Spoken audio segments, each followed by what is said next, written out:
पहले भी हमने कहा था, जहां जरूरत है पारदर्शिता की, वहां हम पर्दा डालने का काम करते हैं। मैं समझता हूं कि सत्ता प्रतिष्ठान में बैठे हुए टॉप लोगों को क्या इस बात का कि कोई भनक नहीं थी।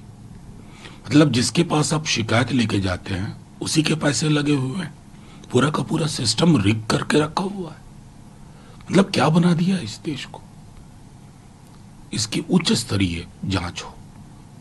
मैं समझता हूं नथिंग शॉर्ट ऑफ जेपीसी, दूध का दूध पानी का पानी हो, क्योंकि सिस्टम की ऐसी रिगिंग ये अभूतपूर्व है।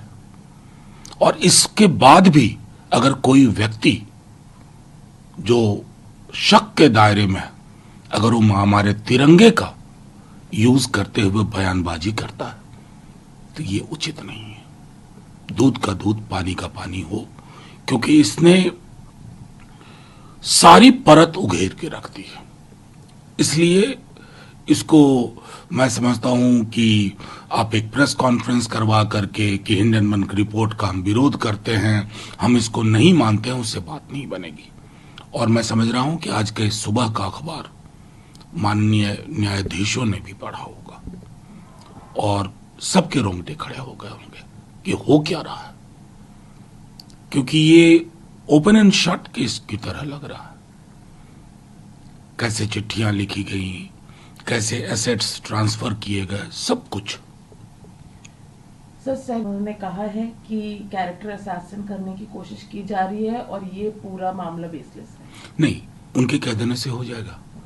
मतलब तब तो फिर आप ये मान के चलिए कि देश में जिस पर कोई भी आरोप लगे उसने कह दिया वो मान लो। ये इतना आसान नहीं है।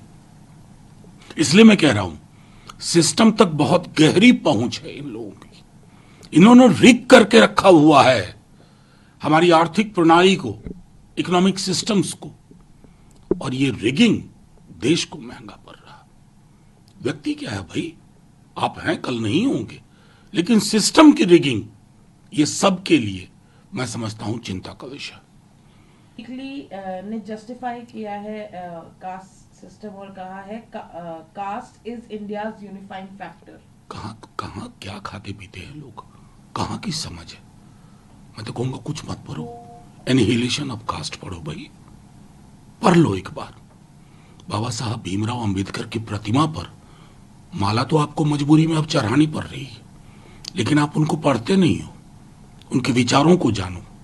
बस एक छोटी सी किताब एनिहिलेशन ऑफ कास्ट पढ़िए, और फिर सीवर में उतर के जो मरने वाले हैं ना, उनको कहिए कास्ट बड़ा यूनिफाइंग फैक्टर है भाई। और फिर जवाब सुनिए। सुन नहीं पाएंगे आप, क्या बात कर रहे हो।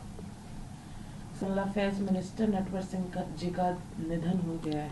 मैं समझता हूं एक तरह से अगर आप देखें, उनसे एक आध बार मिला भी हूं, उनकी किताबें पढ़ी, एक संपूर्ण व्यक्तित्व था उनका।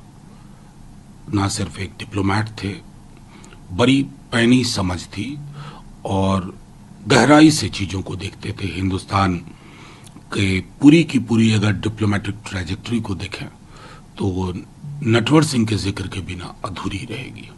मैं समझता हूं कि जो वैक्यूम पैदा हो जाता है नटवर सिंह साहब जैसे लोगों के जाने के बाद, उसकी भरपाई कतई नहीं हो।